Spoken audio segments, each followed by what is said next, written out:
मिटिनेज्यू के हुँदैछ तपाईको जीवनमा कहाँ हिँडिरहनु भएको छ तपाई हराउनु भयो भनेर जटाटटै समाचार आएरहेछ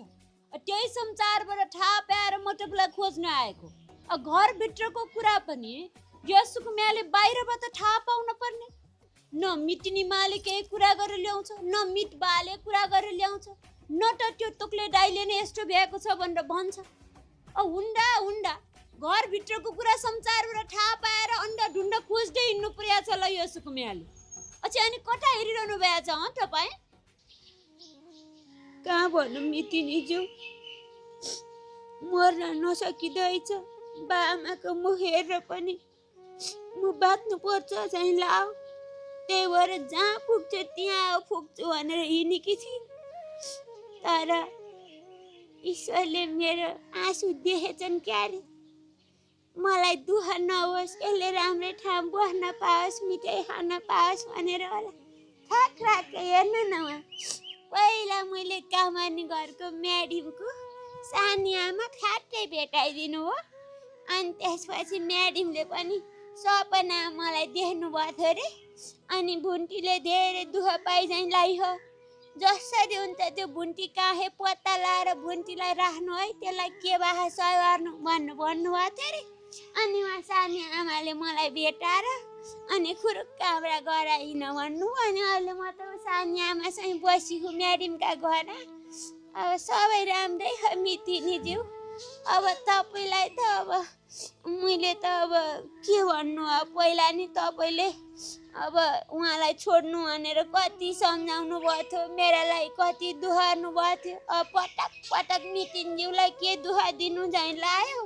अनि त्यही भएर अनि मैले तपाईँलाई केही कुरा गरिनँ आफ्नो साथा पुन्ने होइन अनि दाइले नि केही भन्नु भएन छ त्यस्तै तपाईँलाई भन्नै नखोजेको चाहिँ होइन मिटिन्ज्यू अनि मैले खोज्नलाई तपाईँ सहर पस्नु भएको हो त अच्छा यहाँ मिटिनीज्यू हराउनु भयो भन्ने समाचार थाहा पाएपछि यो सुकुम्या कसरी गाउँमा बसेर ल्याउन सक्छ त अब मैले चाहिँ तपाईँलाई पहिल्यै पनि भनेको थियो होला अच्छा यो असटी ठिक छैन सक्छ भनेदेखि त छोडिदिनुहोस् मिटिनीज्यू हो भनेर तपाईँ तेर्दैन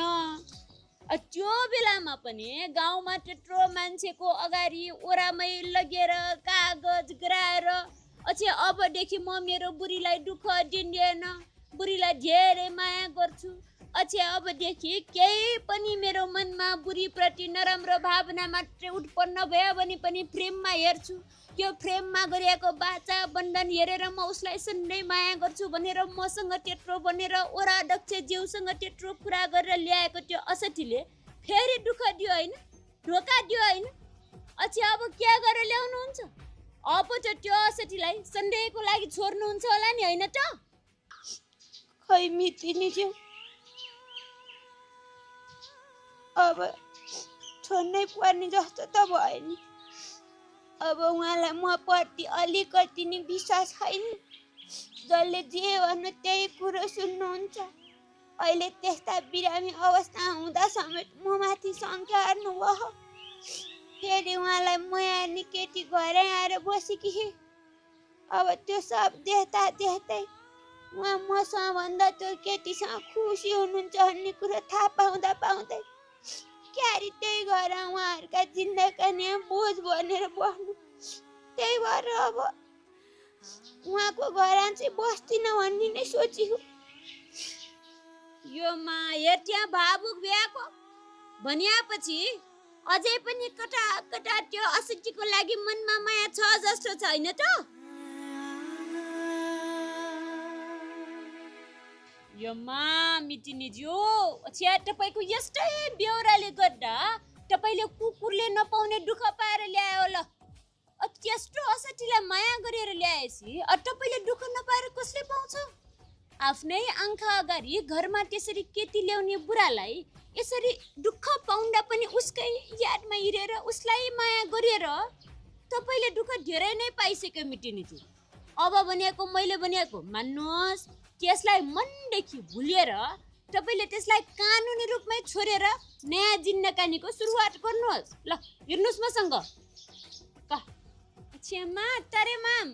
तारे म्याम नानी तारे म्याम अच्छा म चाहिँ उहाँको मिटिनी हो।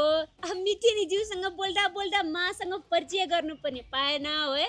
उहाँको बारेमा त तपाईँले सबै कुरा थाहा पाएर उहाँलाई त्यसरी राख्नु भ्या रहेछ। मलाई साह्रै खुसी लाग्यो मा। तपाईँहरू जस्तो दयालु मायालु मान्छेहरू पनि यो संसारमा छ भन्ने कुरा थाहा पाउँदा असाध्यै खुसी लागेर आउँछ। ल अच्छा मिटिनी ज्यूसँग केही कुरा गर्नुपर्ने छ। अब बाटोमा बसेर के कुरा गरेर ल्याउने। अच्छा अब माकै घरमा राख्नु भ्या रहेछ। माकै घरमा गएर केही कुरा गर्न पाए सजिलो हुन्थ्यो कि जस्तो लागेको छ। मा के गर्ने होला है। हुन्छ नानी हुन्छ, हाम्रो घर यहीँ परतिर हो, जाउँ।